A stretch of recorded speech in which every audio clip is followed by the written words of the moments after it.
So if we want to know who Kate Hanna is, then it might be a good idea to first find out who she thinks she is. And to be honest, we didn't have to dig too far, because almost as soon as we began digging, we found this very interesting open letter penned by Kate and addressed to her Vice-Chancellor at the University of Waikato in 2017.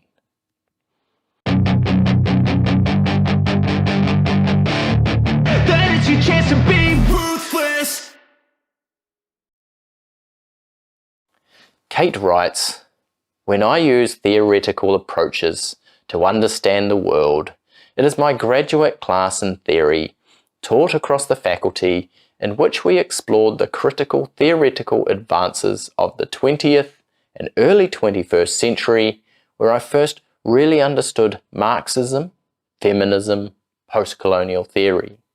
These are the tools I use every day in my work and in the construction of my identity." Now, I'll leave the letter in the source information so you can read the whole thing. But for this episode, there's more than enough in that one paragraph to do a deep dive on who Kate Hanna is. Let's start unpacking. What's interesting about this one small paragraph is that Kate describes her most fundamental beliefs. This is going to help us understand what her motivations are as the director of the Disinformation Project. Kate gives us the insight that we need when she states she is exploring the critical theoretical advances of the 20th and 21st century. Kate then makes note of the three most important elements of the critical theoretical advances by including Marxism, feminism, and post-colonial theory. What Kate is describing is an ideology called critical theory.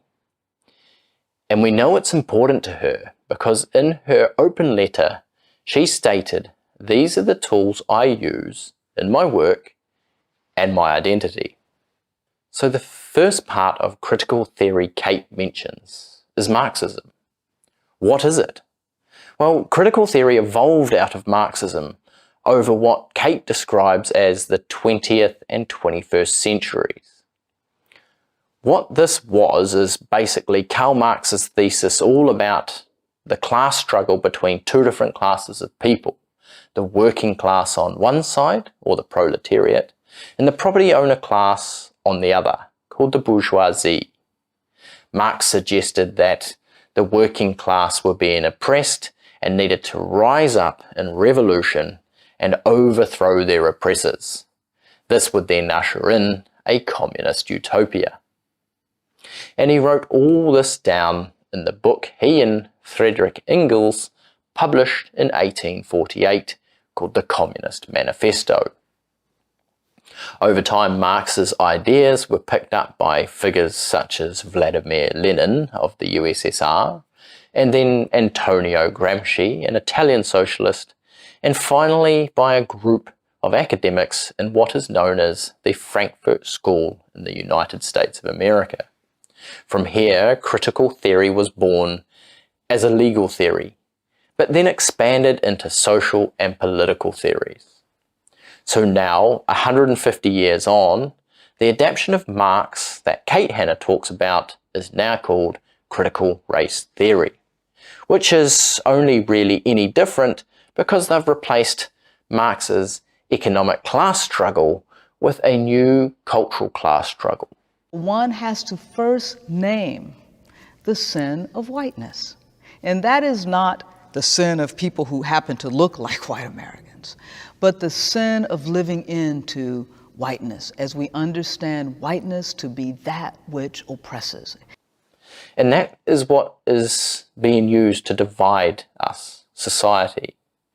And ultimately, in Kate Hanna's view, dividing what is true from what is disinformation in all those reports by the Disinformation Project.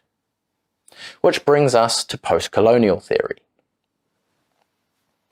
Post-colonial theory is a wide field with numerous interpretations. But basically what Kate's talking about is that, in her view, in light of the critical theoretical advances, our Western system of governance has been built by the Western patriarchy. That's white men. And by that system, other races were all oppressed in a zero-sum game, where one culture took and the other culture lost. That's why you hear people who subscribe to these ideologies saying things like systemic racism, white supremacy, white privilege. Now, these words aren't always used with their traditional definitions, but rather are more often used as loaded terms with double meanings.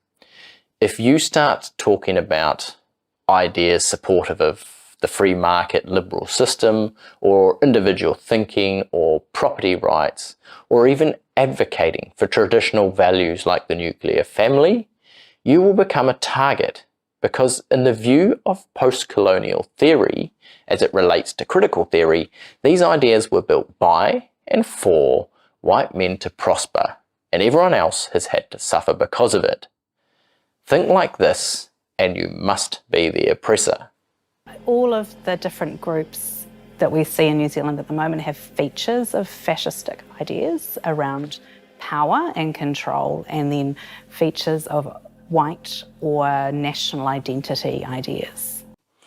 We can see an example of these principles in Kate's work life. A colleague sends her a Twitter message stating, "Ending the hashtag Whānau Retreat 15 afternoon session with Kate Hanna's call to dismantle the patriarchy." So now we've got Karl Marx's theories which divide us into the oppressor versus the oppressed, and we've got post-colonial theory which tells us that our traditional Western liberal capitalist values are the oppressor in that equation. So now let's look at feminism. This is also an ideology with a massive number of interpretations. But in Kate's context of critical theory, this type of feminism is something called fourth wave feminism. The first wave was the women's suffrage movement in the 1800s, which was all about the woman's right to vote and property rights.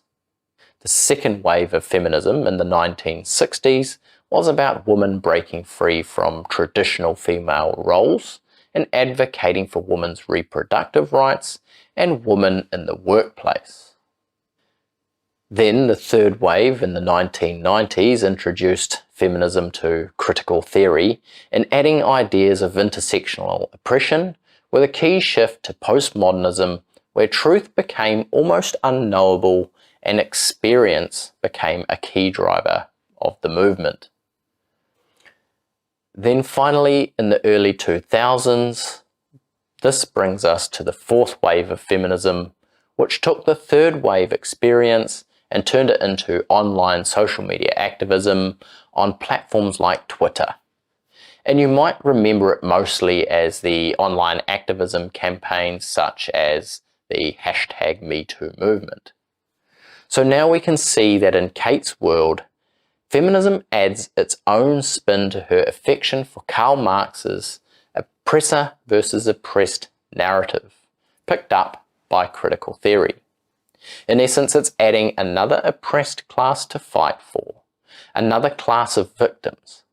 But this time it's within the traditional ideals of gender roles, where assertive males are seen as an oppressive patriarchy and a relic of the old colonial system.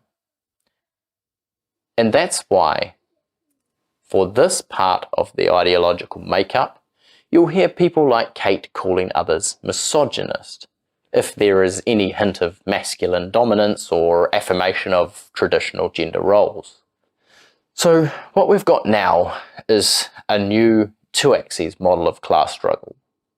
What Marx used to talk about as a struggle between rich and poor, we now have as white versus non-white and male versus female. Which brings us to the final idea of this video, deconstructing who Kate Hanna is by looking at her claims. And that is intersectionality. Intersectionality is a framework for dividing society into an endless number of groups defined by a single characteristic such as race or sex or gender, dividing them just like Karl Marx did, oppressor versus oppressed. The point of intersectionality is then to identify where all of the possible oppressor versus oppressed axes intersect, which then determines an individual's potential for oppression through discrimination. So now, with all that said, let's get back to Kate and what all this means.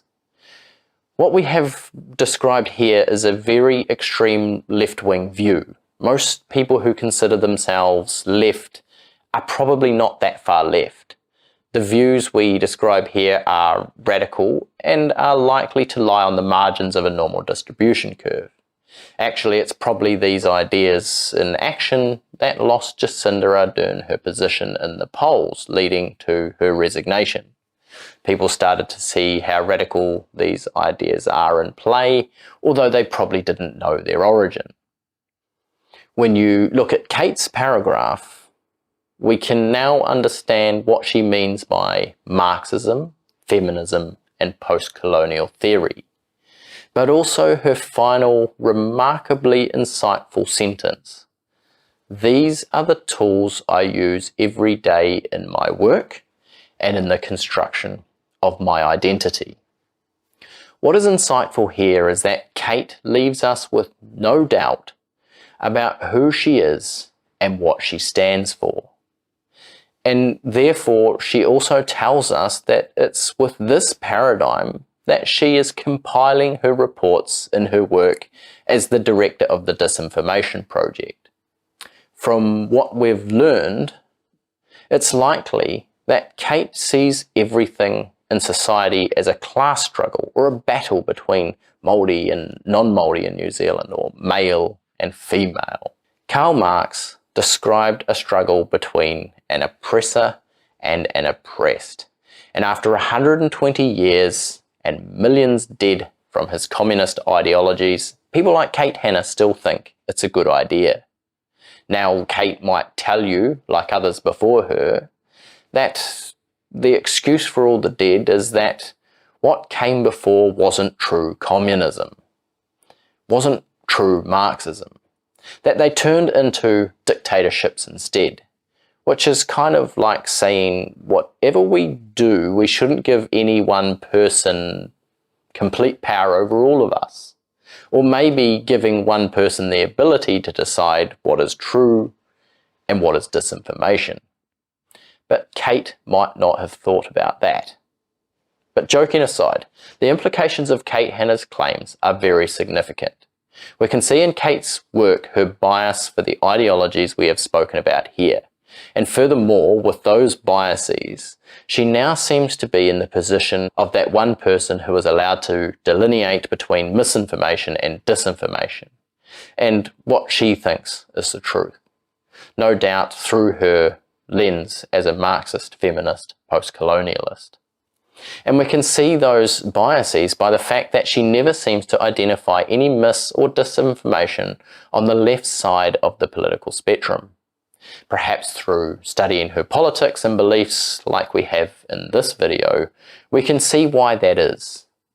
She identifies as a Marxist, and she admits openly that this is part of what constructs her identity, and then uses government money to tell you she is helping protect democracy. Kate's allowed to identify as a Marxist, just like everyone else is allowed to identify as whatever they like as well. That's democracy. What's not democracy is gaslighting everyone into believing only Kate's version of the truth is true, and the rest of it is misinformation. But what do you think? This has been the Intelligence Report. Hey kid, don't ever let them get inside your head. They'll tell you what to do in life instead. with everything you know that you could get. Don't let them guide your life towards regret. I'll fight for what I love with every breath.